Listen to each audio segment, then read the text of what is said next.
All right, good morning. Okay, so this one's going to be Nehemiah 9, 16, 17, and 18. All right, so let's start. So Nehemiah 9:16 says, "But they, our ancestors, became arrogant and stiff-necked, and they did not obey your commands. They refused to listen and failed to remember the miracles you performed among them. They became stiff-necked and in the rebellion appointed a leader in order to return their slavery." I mean, that's kind of a lot to take in. We have to remember that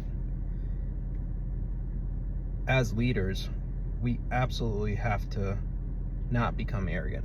We cannot be locked into our own personas, our own achievements.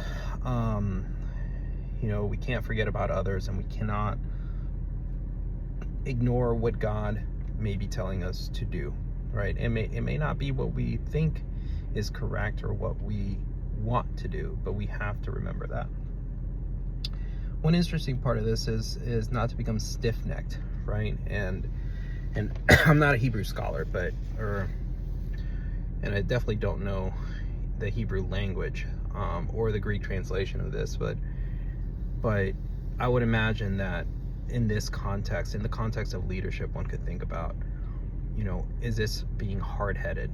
And it's a skill you don't want to develop as a leader. You have to be able to be flexible, and you have to be able to recognize authority too.